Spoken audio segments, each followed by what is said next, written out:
Automne 2014. Dans l'immense centre logistique de la métropole lilloise, le bruit assourdissant des rotatives s'arrête définitivement. Le tout dernier exemplaire papier du catalogue 3 Suisse, le mythique Chouchou, vient d'être imprimé. C'est la fin d'un rituel qui a rythmé la vie des foyers français pendant plus de 80 ans. Il fut un temps où ce pavé pesant plus d'1 kilo trônait sur presque toutes les tables basses de France. À son apogée, 3 Suisses imprimaient plus de 8 millions d'exemplaires par saison, employaient des milliers de personnes dans le Nord et révolutionnaient la vente à distance en collaborant avec les plus grands créateurs parisiens. Bien avant l'ère numérique, ils étaient l'Amazon de l'Hexagone, livrant la mode et le rêve directement dans les boîtes aux lettres de millions de familles. Aujourd'hui, les immenses entrepôts de Roubaix ont été vidés, fermés ou réhabilités. L'empire de la vente par correspondance n'est plus qu'un lointain souvenir, réduit à un simple site web noyé dans l'immensité d'Internet. Comment le pionnier absolu du commerce à distance a-t-il pu rater de façon aussi spectaculaire le virage du e-commerce? Comment un géant qui avait compris l'importance de la livraison à domicile avant tout le monde s'est-il laissé dévorer par Amazon et la fast fashion? Ceci n'est pas seulement l'histoire d'un catalogue qui disparaît, c'est la chronique de la chute de 3 Suisses. Un récit qui nous prouve que dans le monde impitoyable du commerce, s'accrocher à ses succès passés est la façon la plus sûre de sacrifier son avenir. Roubaix, début des années 1930. Le ciel du nord de la France est perpétuellement gris, voilé par la fumée crachée par des centaines de hautes cheminées en briques rouges. Bienvenue dans celle que l'on surnomme alors la ville aux 1000 cheminées, la capitale incontestée et mondiale du textile. Dans ce paysage urbain rythmé par le vacarme assourdissant des métiers à tisser, la chaleur étouffante des ateliers et l'odeur âcre de la laine brute, une crise économique mondiale sans précédent vient de s'abattre. La Grande Dépression, née outre-Atlantique à la suite du krach de 1929, frappe désormais l'Europe de plein fouet. Les carnets de commandes se vident brusquement, les usines tournent au ralenti et le spectre du chômage hante les rues pavées de la ville. C'est dans ce climat de morosité et d'incertitude extrême que se dresse un homme, Xavier Tout-le-Monde. Héritier et directeur d'une filature familiale prospère, il observe avec une angoisse grandissante les montagnes de fils de laine s'accumuler dans le silence de ses entrepôts. Le modèle économique traditionnel, qui consiste à produire pour vendre aux grossistes et aux petits boutiquiers locaux, est en train de s'effondrer. Si l'usine veut survivre, si elle veut continuer à faire vivre les centaines d'ouvriers dont la survie dépend entièrement du maintien des machines, il faut trouver une autre voie. Il faut court-circuiter le système, une voie directe, sans aucun intermédiaire. L'idée qui germe dans l'esprit de tout le monde en 1932 est à la fois rudimentaire et incroyablement audacieuse pour l'époque. La vente par correspondance. Vendre directement la laine à tricoter aux familles françaises et utiliser les services postaux pour livrer à domicile. Pour nommer cette nouvelle entité, l'histoire raconte qu'il s'inspire de l'Estaminet, situé non loin de l'usine, un bistrot de quartier très populaire à Roubaix, nommé Aux 3 Suisses, tenu par un certain Monsieur Suy, père de 3 filles. C'est un nom ancré dans le terroir, familier, qui résonne avec la solidité et l'authenticité nordiste, tout en évoquant subtilement la qualité suisse. Mais l'idée se heurte immédiatement à un mur psychologique colossal. Nous sommes en 1932. En France, l'acte d'achat est un rituel éminemment physique, social et sensoriel. On se rend à la mercerie de la place du village, on discute avec la vendeuse, on tâte la marchandise, on soupèse le fil. Comment convaincre une mère de famille qui compte chaque centime de franc dans cette période de crise noire où tricoter les vêtements de la famille est une question de survie, d'envoyer un mandat postal à l'aveugle pour une laine qu'elle n'a ni vue ni touchée? Le concept même de confiance à distance n'existe pas encore. Pour le consommateur français, envoyer de l'argent dans une enveloppe à une adresse lointaine dans le Nord, c'est un saut dans le vide absolu. Xavier Tout-le-Monde comprend rapidement que pour briser cette barrière de méfiance, il doit amener un morceau physique de l'usine directement sur la table de la salle à manger de ses clientes. La première campagne de 3 Suisses n'est pas un catalogue massif de plusieurs centaines de pages. C'est un simple prospectus, une feuille cartonnée modestement pliée. Mais elle contient un secret redoutable et inédit. de minuscules échantillons de fils de laine véritables, méticuleusement coupés et collés à la main par les ouvrières sur le papier. C'est un véritable coup de génie. La cliente ne peut pas voir le vêtement fini, mais elle peut passer son pouce sur l'échantillon. Elle peut sentir la douceur de la laine vierge, évaluer sa robustesse, admirer la vivacité de la teinture. Le toucher, sens fondamental et rassurant de l'achat textile, est miraculeusement restauré par voie postale. Le pari est risqué, car l'investissement initial pour découper et coller ces dizaines de milliers d'échantillons est colossal en termes de main-d'œuvre. Mais lorsque le facteur à vélo commence à rapporter les premières lettres de commande aux portes de l'usine de Roubaix, le soulagement est immense. Les lettres se transforment rapidement en dizaines, puis en centaines de commandes quotidiennes. Les femmes de la France entière, séduites par la qualité irréprochable de la laine et par des prix défiant toute concurrence, rendus possibles par l'absence d'intermédiaires commerciaux, adoptent massivement ce nouveau mode de consommation. Le réseau des PTT, postes, télégraphes et téléphones, devient le bras armé de cette révolution commerciale. En quelques années seulement, la filature au bord de la faillite se transforme en une machine logistique florissante. Le lien de confiance, ce fil invisible mais indestructible tissé entre une usine industrielle de Roubaix et des millions de foyers à travers la France rurale et urbaine, vient de naître. Xavier Tout-le-Monde n'a pas seulement sauvé son entreprise de la ruine de la Grande Dépression. Il vient de poser la toute première pierre d'un empire qui va redéfinir la façon dont la France s'habille, décore sa maison et consomme pour les 8 décennies à venir. Mais à l'aube de la Seconde Guerre mondiale, alors que les rouleaux de laine quittent l'usine par milliers, personne n'imagine encore l'ampleur titanesque que va prendre ce modeste prospectus rempli d'échantillons. L'ère de la véritable industrialisation du désir ne fait que commencer. Les décennies passent et la France se métamorphose. Au lendemain de la Seconde Guerre mondiale, le pays entre de plein pied dans l'ère des Trente Glorieuses. C'est une période d'effervescence, de reconstruction et surtout d'une prospérité économique fulgurante. Le pouvoir d'achat des ménages grimpe en flèche. L'heure n'est plus à la survie ni à la frugalité des années noires. Une nouvelle classe moyenne émerge, avide de confort, de nouveauté et de modernité. Dans les villes comme dans les campagnes les plus reculées, on aspire à mieux s'équiper et à mieux s'habiller. C'est dans ce terreau fertile que Troyes Suisse va littéralement exploser. Le modeste prospectus d'échantillons de fil de laine, imaginé par Xavier Tout-le-Monde dans les années 30, appartient désormais à l'histoire ancienne. Pour répondre à cette frénésie consommatrice, l'entreprise a considérablement élargi son offre. Ce n'est plus seulement de la laine que l'on vend par correspondance, mais du prêt-à-porter pour femmes, hommes et enfants, du linge de maison, des rideaux, de la literie et bientôt du petit électroménager. Pour présenter cette abondance, le simple feuillet s'est transformé en un véritable pavé. Le catalogue Troyes Suisse devient un livre massif, pesant souvent plus d'1 kilogramme, imprimé sur du papier glacé et regorgeant de centaines de pages en couleur. Très vite, les Françaises vont lui donner un surnom affectueux, un diminutif qui passera à la postérité, le chouchou. L'arrivée du chouchou à chaque nouvelle saison, l'édition printemps-été et l'édition automne-hiver, n'est pas une simple distribution commerciale. C'est un événement national, un rituel scrupuleusement respecté dans des millions de foyers.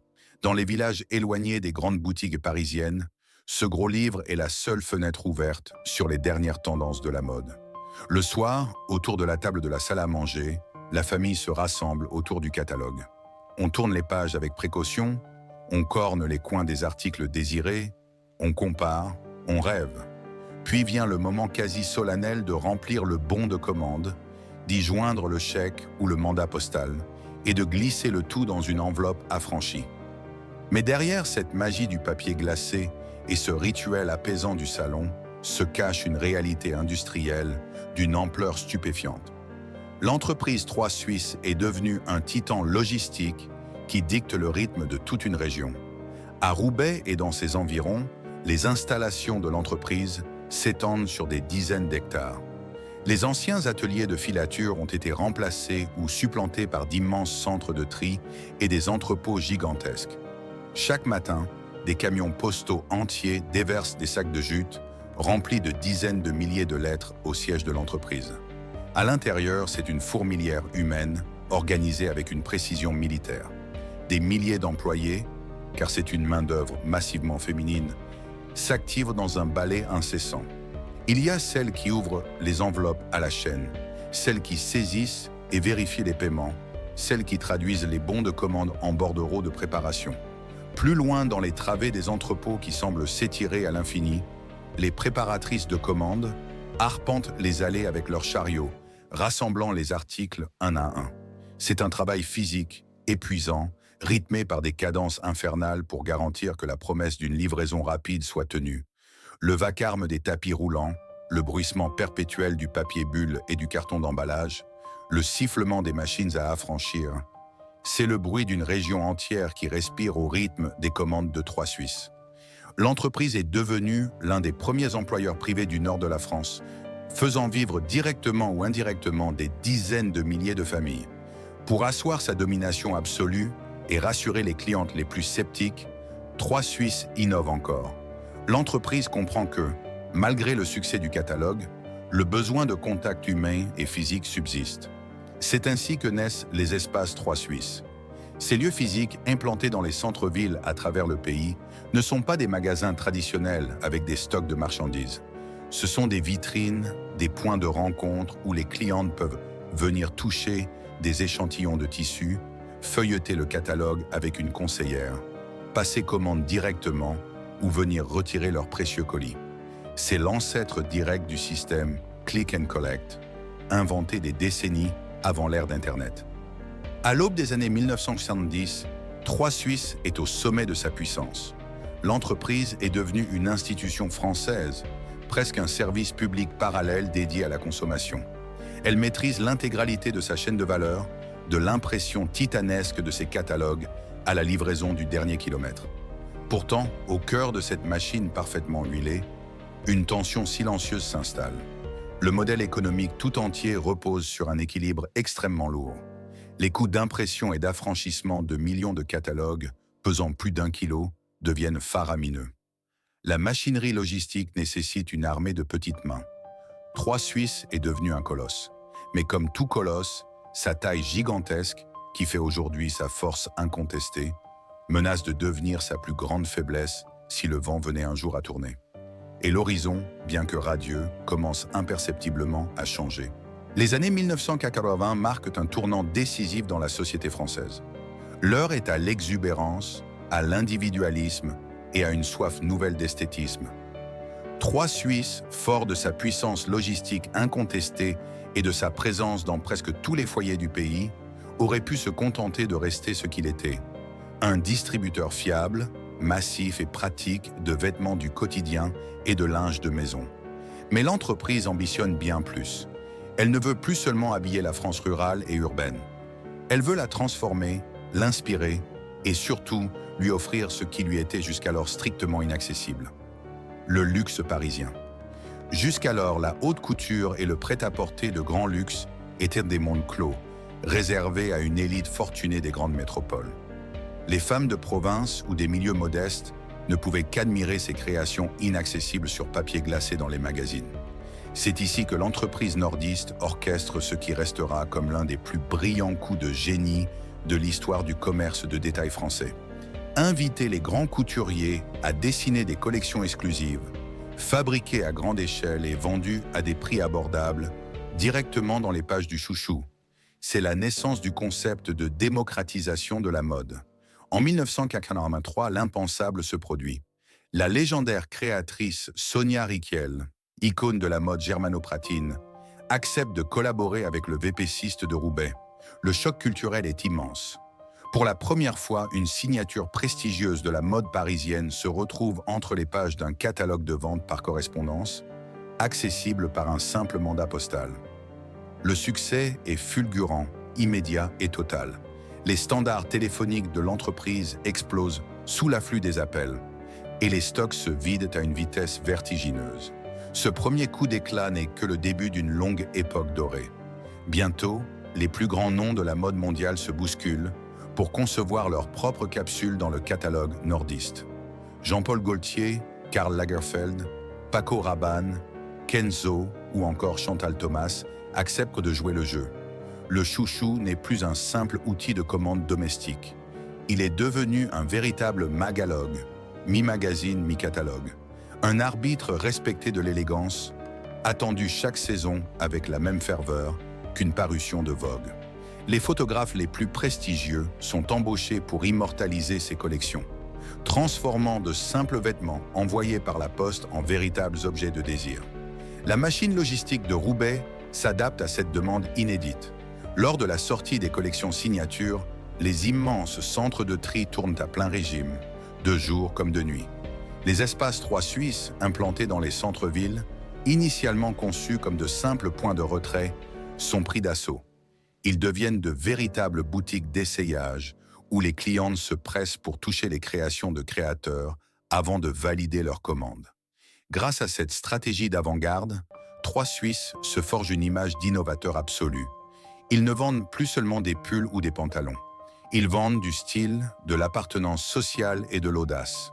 L'entreprise parvient à effacer le côté parfois perçu comme populaire ou utilitaire de la vente par correspondance pour lui donner un vernis chic et avant-gardiste.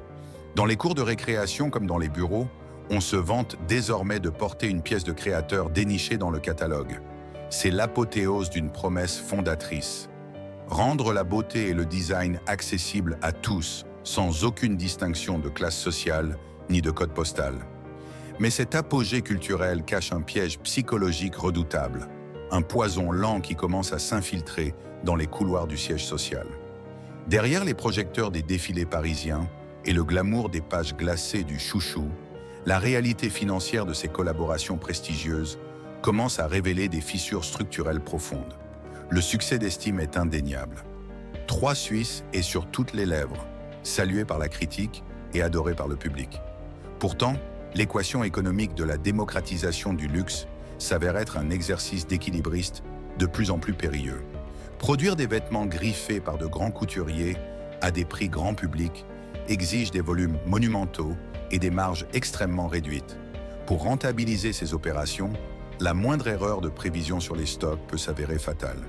Le premier angle mort de cette stratégie réside dans le taux de retour des marchandises, un indicateur financier névralgique pour tout VPCiste. La haute couture, même adaptée au prêt-à-porter de masse, obéit à des exigences de coupe et de silhouette bien plus complexes qu'un simple pull basique ou un linge de lit standard. Les clientes, séduites par l'image publicitaire d'un tailleur sophistiqué, commandent massivement. Mais à la réception du colis dans le salon familial, la déception est fréquente. La coupe ne sied pas, le tissu ne tombe pas comme sur le mannequin de papier. Le taux de retour grimpe en flèche, atteignant des sommets alarmants. Chaque colis renvoyé représente un coût logistique double pour l'entreprise. Il faut traiter le retour, vérifier l'état du vêtement, le reconditionner et le réintégrer dans les stocks, tout en remboursant la cliente. Les immenses entrepôts de la métropole lilloise commencent à s'engorger de milliers de pièces de créateurs invendues ou retournées, grignotant silencieusement les bénéfices générés par l'engouement initial. Au-delà de la logistique, c'est une culture de l'autosatisfaction et de l'aveuglement qui s'installe insidieusement au sein de la direction générale de Roubaix. Enivrés par leur statut d'icône culturelle et par les records de tirage du catalogue, les dirigeants développent un sentiment d'invincibilité. Ils se persuadent que le lien affectif unique qui unit les Français au chouchou est éternel, imperméable aux fluctuations du marché. Cette confiance aveugle occulte une mutation sociologique et technologique majeure qui s'amorce à la fin des années 1980. Pendant que 3 Suisses célèbrent ses créateurs, de nouveaux acteurs internationaux pénètrent le marché français avec un modèle radicalement différent, la fast fashion. Des enseignes comme Zara ou H&M ouvrent à un rythme effréné des magasins physiques ultramodernes au cœur des grandes artères commerçantes et des nouveaux centres commerciaux en périphérie. Leur promesse est redoutable. Proposer les dernières tendances des défilés non pas 2 fois par an à travers un catalogue, mais renouveler les collections toutes les 2 semaines directement en rayon. Pour le consommateur, le plaisir est immédiat. Plus besoin d'attendre 2 semaines la livraison du facteur. On essaie, on achète, on repart avec le vêtement sous le bras. Face à cette immédiateté, le modèle de la vente par correspondance, tributaire des délais d'impression du papier et des rythmes de la poste, commence soudainement à paraître lourd, lointain et rigide. La direction de Troyes Suisse, prisonnière de sa propre machinerie industrielle, minimise la menace. Elle est convaincue que la France profonde restera fidèle au catalogue papier et que la commodité de l'achat à domicile surclassera toujours le déplacement en magasin. C'est une erreur stratégique monumentale.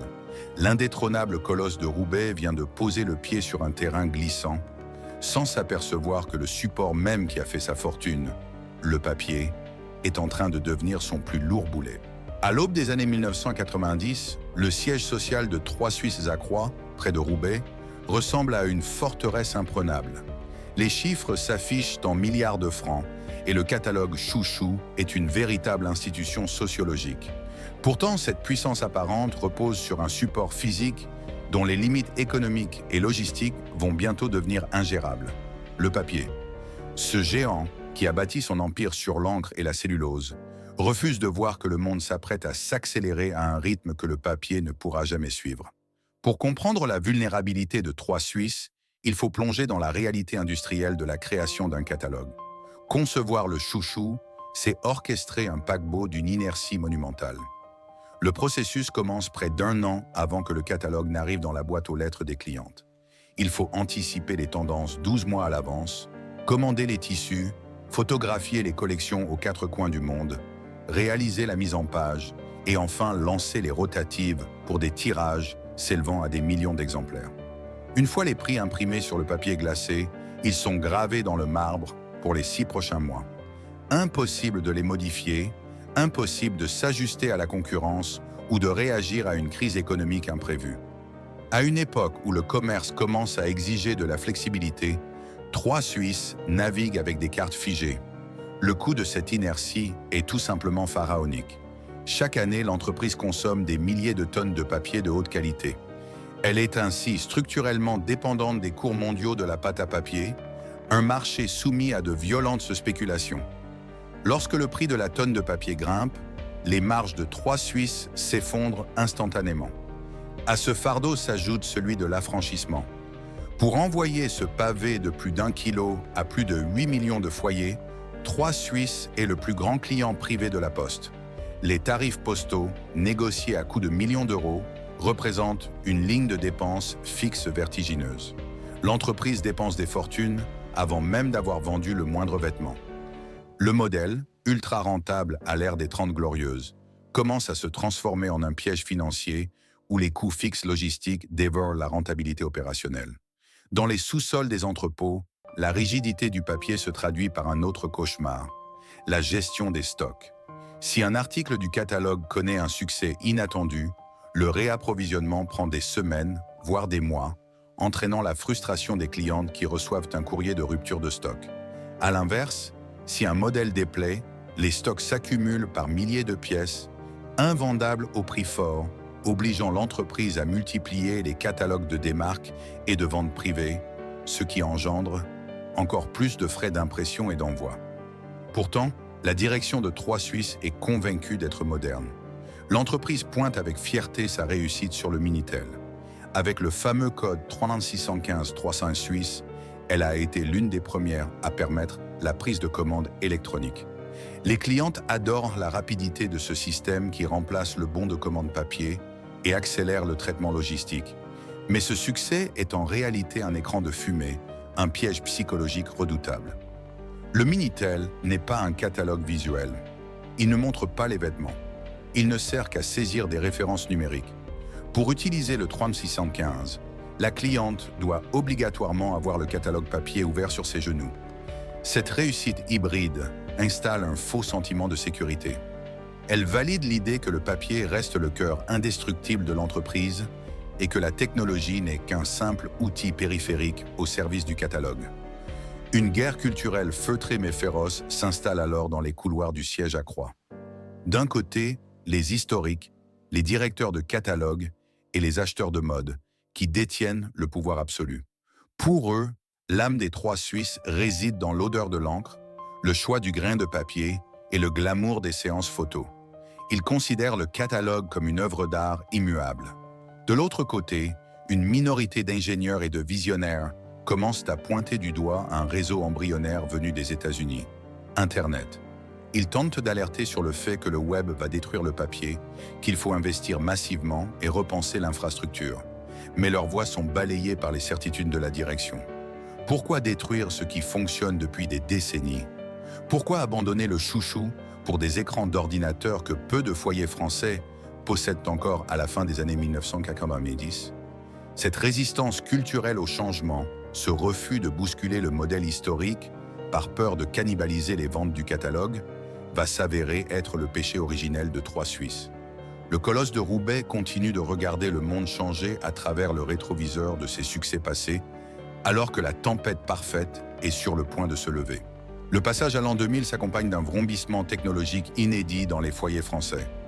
L'ordinateur familial quitte le bureau pour s'installer au cœur du salon, et le bruit strident des modems 56K, puis l'avènement de l'ADSL, annoncent une révolution irréversible. Pour Trois Suisses, cette transition ne semble pas, à première vue, être une menace. Forte de son hégémonie passée sur le réseau Minitel, la direction aborde l'ère d'Internet avec une confiance presque arrogante. L'entreprise lance son site troisuisses.fr avec la certitude qu'Internet ne sera qu'un canal supplémentaire, une version modernisée et plus interactive de son légendaire catalogue papier. Pendant les premières années de la décennie, les communiqués de presse du groupe affichent un optimisme triomphant. Le site Internet enregistre des millions de visites et le chiffre d'affaires généré en ligne progresse à un rythme à 2 chiffres. Les dirigeants se félicitent d'avoir réussi le virage du numérique sans avoir eu à sacrifier le précieux chouchou qui continue d'être imprimé et distribué à des millions d'exemplaires. L'entreprise pense avoir trouvé l'équilibre parfait entre la tradition du papier et la modernité du pixel. Pourtant, cette réussite apparente n'est qu'une immense illusion d'optique. Derrière l'écran informatique, la réalité structurelle de Trois Suisses n'a pas bougé d'un iota. L'entreprise commet l'erreur fatale de plaquer une interface numérique moderne sur une organisation industrielle, logistique et culturelle totalement obsolète, entièrement pensée pour épars le catalogue papier. Le premier dysfonctionnement, invisible pour le grand public mais destructeur pour les finances, réside dans la temporalité des achats. Dans le modèle historique de la vente par correspondance, les collections sont figées 1 an à l'avance et le catalogue reste valable 6 mois. Sur Internet, la temporalité s'effondre. Tout se joue à la seconde. Les clientes connectées n'achètent plus selon un rythme saisonnier rigide. Elles veulent réagir aux tendances de la rue en temps réel. Mais au siège de Croix, les équipes d'acheteurs continuent de travailler selon l'ancien calendrier. Lorsqu'une tendance forte émerge sur le web, Trois Suisses met des mois à concevoir, commander et intégrer les produits dans ses stocks. À l'inverse, les géants de la fast fashion espagnole et suédois, qui ont compris l'importance de la réactivité, approvisionnent leurs rayons en moins de 3 semaines. Trois Suisses se retrouvent systématiquement avec un train de retard, proposant sur son site des articles déjà passés de mode pour la clientèle plus jeune et urbaine. De plus, la culture de l'entreprise reste profondément attachée au papier. Le site Internet est géré par une équipe marginale, souvent perçue par les cadres historiques comme des techniciens de l'ombre, plutôt que comme les véritables moteurs de la création. Pour la direction de la mode, le véritable cœur du métier reste la mise en page du catalogue, le choix de la couverture et la sélection des mannequins phares.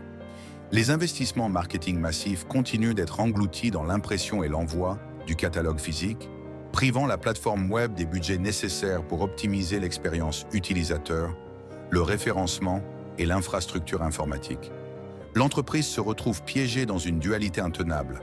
Elle dépense des fortunes pour maintenir en vie un modèle papier de plus en plus lourd et coûteux, tout en sous-investissant dans l'outil numérique qui est pourtant en train de devenir le seul espace de survie du commerce moderne.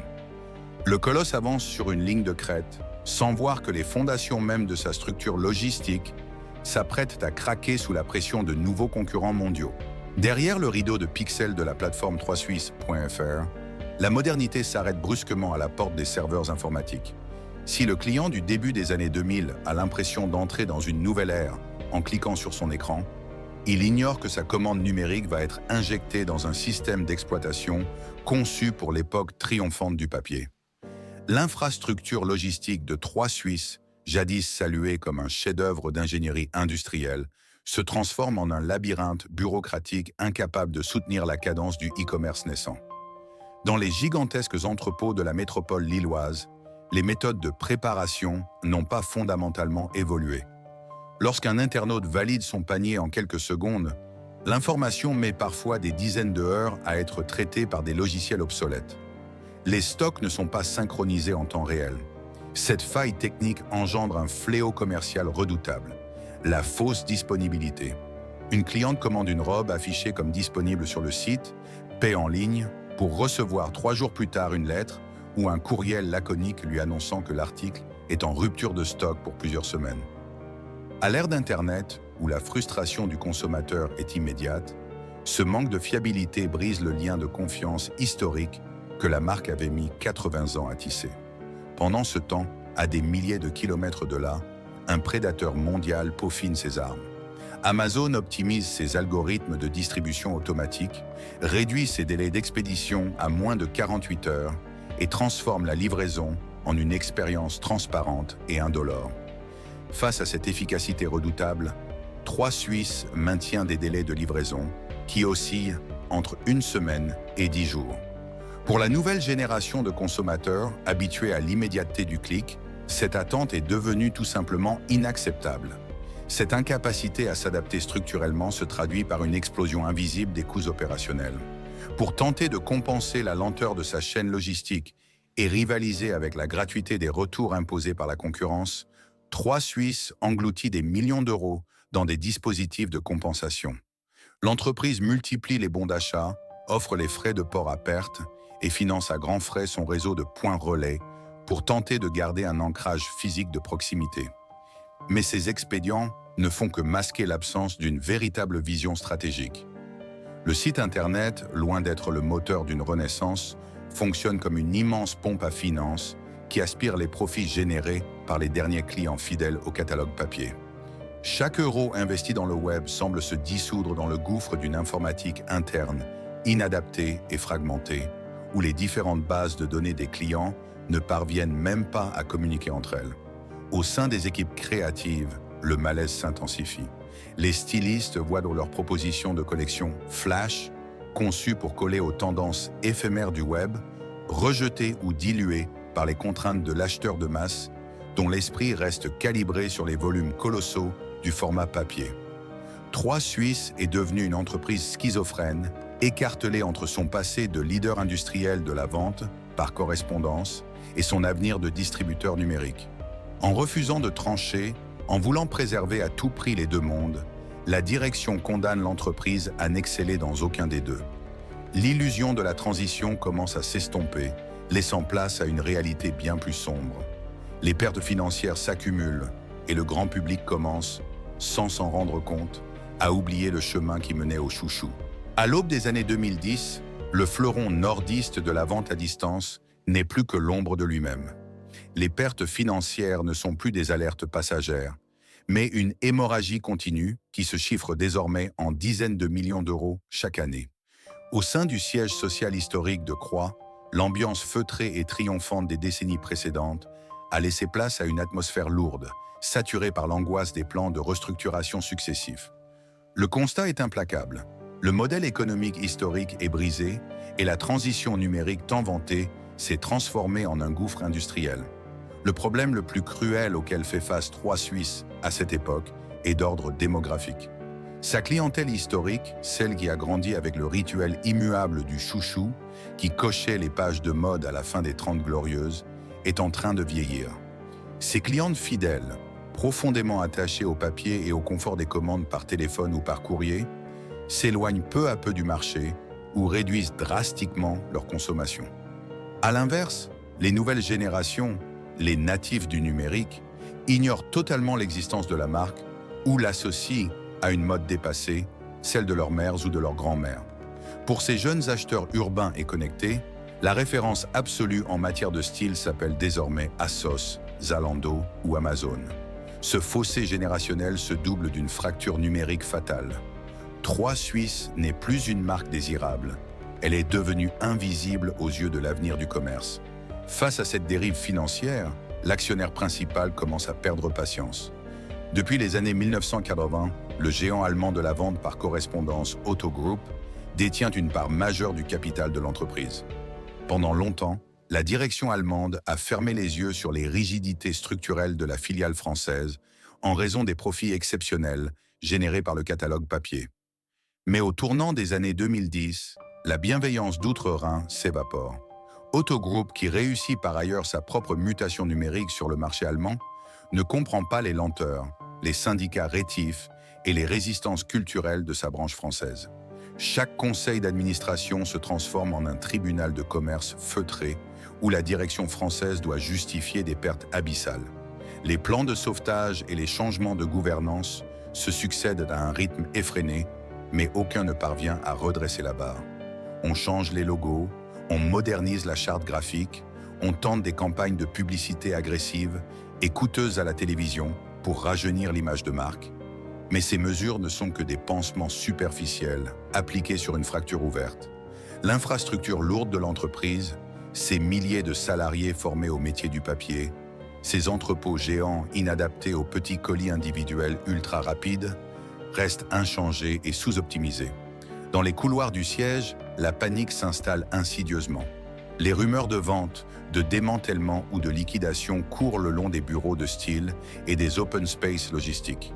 Les salariés, dont beaucoup ont consacré toute leur vie active à la maison nordiste, assistent impuissants au naufrage en ralenti de leur empire.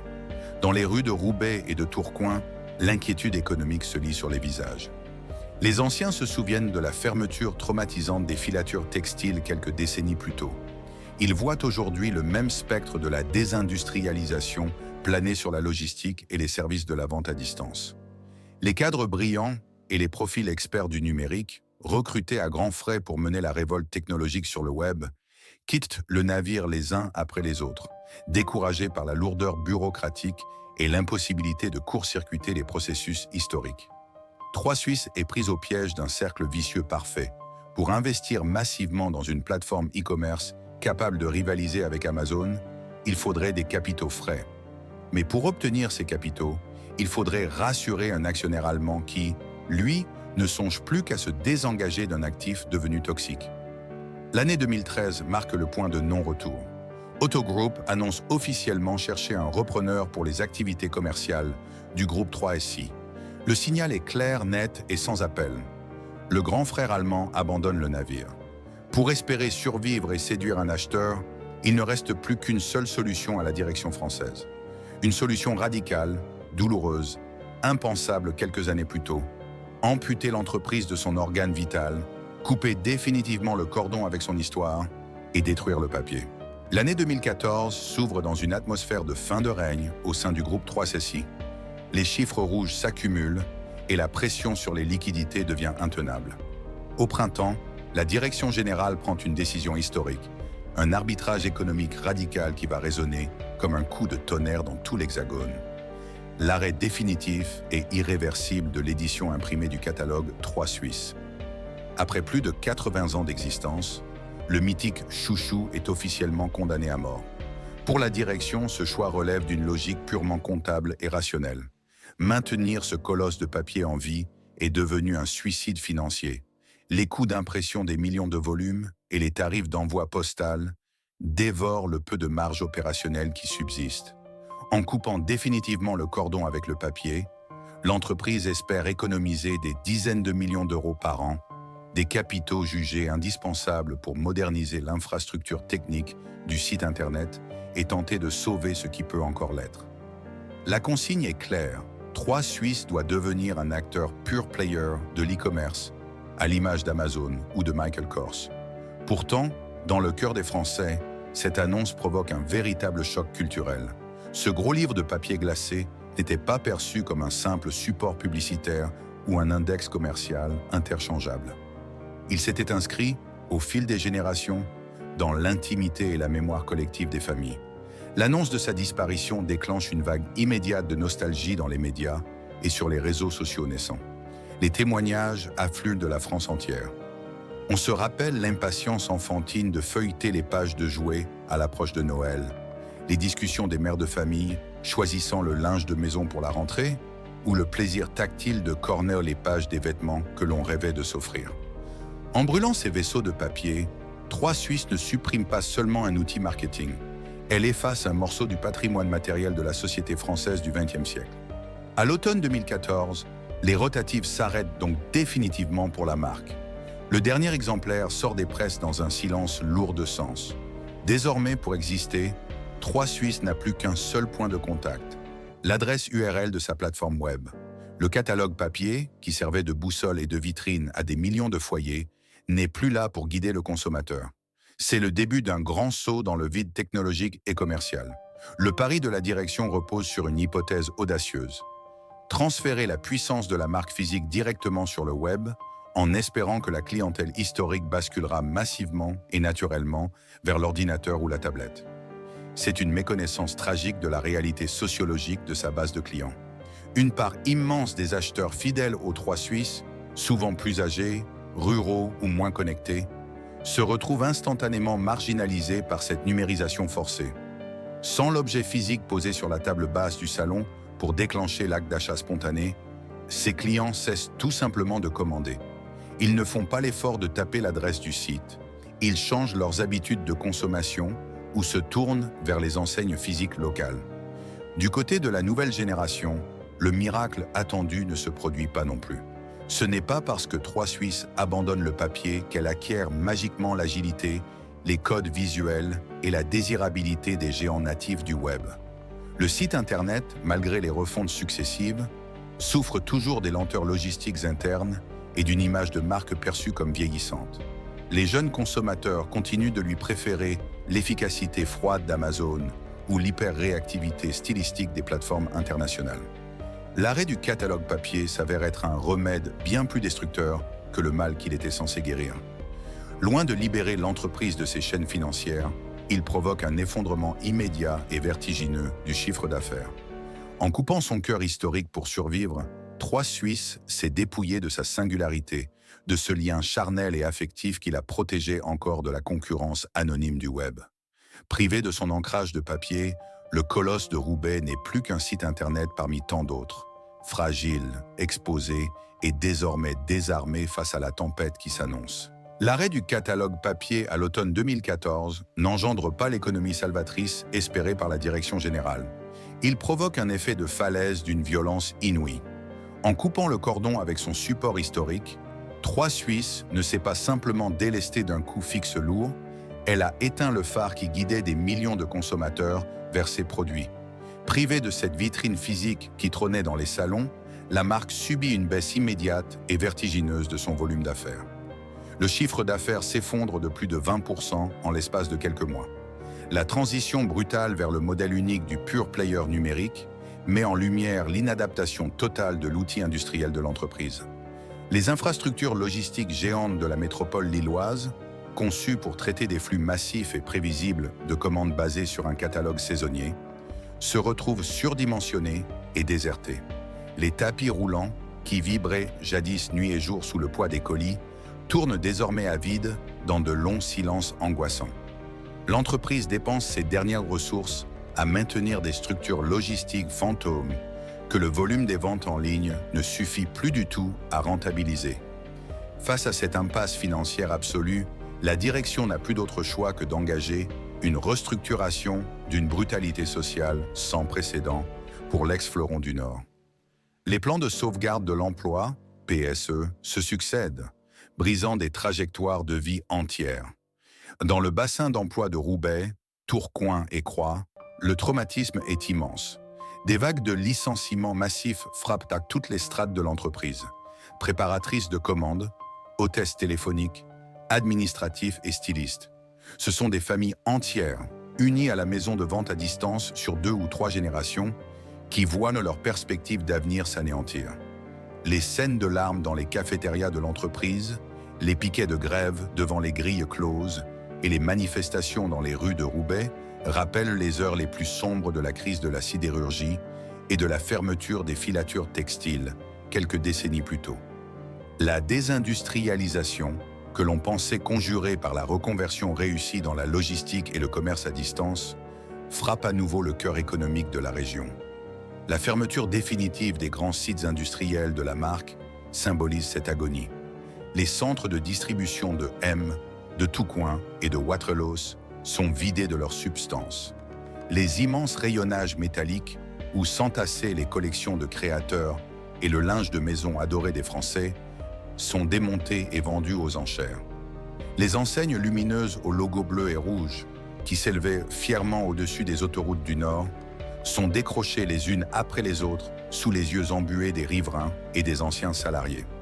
Cette chute ne se résume pas à des courbes comptables ou à des fermetures de bâtiments. Elle marque la fin d'une culture d'entreprise ouvrière et solidaire propre au nord de la France. En quelques mois, le titan logistique qui faisait vivre la région est démantelé, laissant derrière lui des friches économiques massives et un sentiment de gâchis industriel absolu. L'illusion d'une survie par le web s'éteint définitivement dans les décombres de l'outil industriel. 3 Suisse a perdu sa force de frappe logistique, sa base de clients historique et sa légitimité territoriale. Le géant est à terre, exsangue, prêt à être livré aux mains des liquidateurs et des repreneurs de dernière minute. Après le cataclysme de l'année 2014 et l'abandon définitif du catalogue papier, la marque 3 Suisse n'est plus qu'une ombre errante sur le marché de la distribution française. Le grand public assiste, souvent sans s'en rendre compte, à la liquidation symbolique d'un monument de son patrimoine commercial. Pour le propriétaire historique, le groupe allemand Otto, le désengagement doit se faire rapidement et sans état d'âme. Une marque qui accumule les pertes et qui a perdu son ancrage logistique et culturel n'a plus sa place dans un portefeuille global axé sur la rentabilité immédiate. Le pionnier de Roubaix est démantelé, ses actifs immobiliers vendus et la marque elle-même est mise sur le marché, offerte au plus offrant comme une simple étiquette de propriété intellectuelle dépouillée de son empire. En 2017, une première étape est franchie avec la cession de l'activité commerciale déclinante à Domoti. Mais le véritable tournant de cette agonie corporative survient à la fin de l'année 2018, lorsque la marque est rachetée par Shopinvest, un groupe spécialisé dans le commerce en ligne et la gestion de plateformes numériques. Pour les nouveaux acquéreurs, l'ambition affichée est claire. Relancer une marque endormie, presque fossilisée dans l'esprit des consommateurs, et en faire un site dynamique à destination des femmes. On tente de réveiller le souvenir du chouchou, mais la méthode a radicalement changé. Ce rachat s'accompagne d'une métamorphose structurelle qui s'apparente à une véritable amputation culturelle. L'époque où 3 Suisses faisait vibrer toute la métropole lilloise avec ses milliers d'employés, ses centres d'appels téléphoniques et ses équipes de stylistes internes est définitivement révolue. Exit les immenses complexes de Croix et les bastions industriels de Roubaix. La structure opérationnelle est réduite au strict minimum, calquée sur le modèle agile et ultra-léger d'une start-up parisienne. Quelques dizaines de personnes, pour la plupart des experts en marketing digital, en gestion des données et en référencement web, remplacent l'armée logistique de jadis. Le cœur décisionnel quitte le Nord pour s'installer dans des bureaux anonymes de la capitale, loin de la terre ouvrière qui avait vu naître le succès de Xavier Tout-le-Monde. La tension dramatique de cette période réside dans une question fondamentale. S'agit-il d'une véritable renaissance ou d'une simple survie artificielle? Certes, la plateforme Internet affiche un nouveau design épuré, des campagnes publicitaires colorées sur les réseaux sociaux et tente de capitaliser sur la nostalgie à travers des slogans modernisés. Mais l'âme de l'entreprise semble s'être définitivement évaporée avec le papier. Pour les anciens salariés restés dans le Nord, le spectacle est douloureux. Voir ce nom mythique réduit à un simple site Internet sans infrastructure propre, géré à distance par des algorithmes et des intermédiaires, sonne comme un aveu d'échec. En devenant un e-commerçant standardisé, sans le support physique du catalogue qui créait un lien rituel et intime avec les familles, 3 Suisses perd sa singularité profonde. Elle se retrouve noyée dans l'immensité anonyme du web, condamnée à se battre pour exister au milieu des géants mondiaux. Le nom glorieux survit sur les écrans, mais le grand empire industriel et humain du Nord, lui, a bel et bien cessé d'exister. Roubaix, autrefois baptisée la ville aux 1000 cheminées, porte aujourd'hui les stigmates invisibles d'un passé industriel aussi glorieux que douloureux. Ces grands bâtiments de briques rouges, qui s'élevaient jadis comme des temples de la production textile et de la logistique triomphante, font désormais partie du décor d'une mémoire collective pétrifiée. Parmi ces géants de pierre et de béton, les anciens complexes des 3 Suisses se dressent comme des cathédrales silencieuses, hantées par le souvenir d'une époque révolue.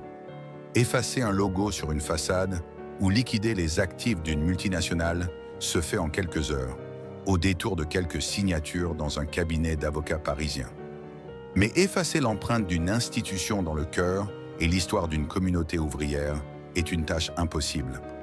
La tension de ce dernier chapitre réside là. La disparition juridique et économique d'une entreprise est instantanée, mais son écho social et culturel résonne pendant des générations. Pour les habitants du Nord, et particulièrement de la métropole lilloise, les Trois Suisses ne se résumaient pas à un simple employeur ou à une marque de vêtements sur papier glacé. C'était un pilier de l'identité régionale, un phare de stabilité économique qui avait traversé les crises du XXe siècle, en promettant que le travail de la distribution à distance protégerait les familles contre le déclin industriel. Aujourd'hui, lorsqu'on arpente les espaces réhabilités de ces anciens sites, transformés pour certains en lofts résidentiels, en tiers-lieux culturels ou en incubateurs de start-up, le contraste est saisissant. On peut presque encore y entendre le bruissement des millions de pages du catalogue, le vrombissement des tapis roulants et le brouhaha des milliers d'ouvrières qui partageaient leur quotidien dans ces ruches humaines. La disparition du bastion physique des Trois Suisses laisse derrière elle une profonde mélancolie culturelle, une nostalgie qui dépasse largement les frontières du Nord pour toucher l'ensemble de la société française. Le passage brutal au tout numérique a brisé un rapport au temps, à la patience et à l'attente qui structurait la vie domestique. Il y avait une poésie intime et rassurante dans le fait d'attendre le passage du facteur, de voir arriver ce lourd volume cartonné 2 fois par an et de planifier les achats du foyer en famille autour de la table de la cuisine. En remplaçant le mythique chouchou par l'instantanéité anonyme d'une application smartphone, le commerce moderne a certes gagné en efficacité algorithmique, mais il a perdu son humanité. Le consommateur français n'est plus membre d'une communauté de fidèles partageant un rituel saisonnier. Il est devenu un utilisateur isolé devant son écran, sollicité par des notifications éphémères. Le fantôme des Trois Suisses continue de hanter la région de Roubaix, non pas comme une ombre menaçante, mais comme un monument à la mémoire ouvrière et à l'ingéniosité commerciale française. Les structures de briques restent debout, témoins immuables d'une saga industrielle qui a défini la modernité et le confort de l'Hexagone pendant plus de 80 ans. L'histoire du pionnier de la vente à distance rappelle que derrière les courbes de croissance, les fusions-acquisitions et les plateformes de e-commerce se cachent toujours des destins humains, des savoir-faire collectifs et une culture commune. Le nom subsiste encore sur Internet, désincarné et optimisé pour le web, mais le véritable esprit des Trois Suisses, celui de Xavier Tout-le-Monde et des vagues de travailleurs du Nord, demeure à jamais gravé dans la pierre et dans la mémoire de ceux qui ont vu naître, grandir et s'éteindre le grand empire du catalogue. L'histoire des Trois Suisses n'est pas simplement celle d'un distributeur qui s'efface ou d'une plateforme web qui change de main. Elle est le miroir d'une mutation profonde de la société française, de ses paysages urbains et de ses rituels familiaux.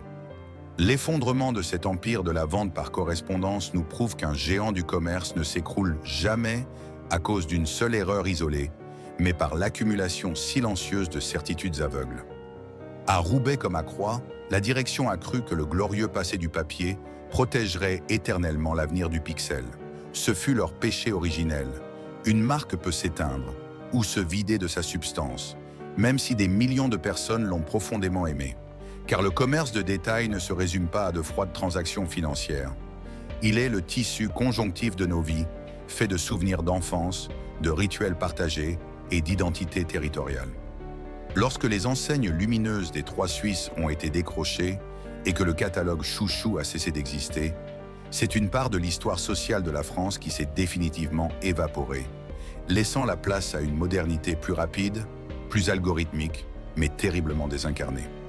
La leçon pour le monde des affaires est implacable. Les entreprises vivent de leur adaptation constante, mais elles meurent de leur nostalgie. L'histoire du commerce de détail en France se confond avec celle des familles, des habitudes de consommation et des transformations économiques majeures. Les Trois Suisses restent dans les mémoires comme le symbole d'un temps où l'achat était une promesse de bonheur, attendue patiemment au pas de la porte. Si cette immersion dans l'âge d'or et le déclin des Trois Suisses vous a captivé, n'hésitez pas à vous abonner à la chaîne, à liker et à partager cette vidéo pour soutenir nos documentaires historiques. À vous de nous raconter, Aviez-vous, vous aussi, ce célèbre catalogue sur votre table basse? Quel souvenir gardez-vous de l'excitation d'ouvrir votre colis livré par le facteur? Partagez vos anecdotes et vos souvenirs en commentaire. Votre mémoire collective est le prolongement vivant de cette histoire.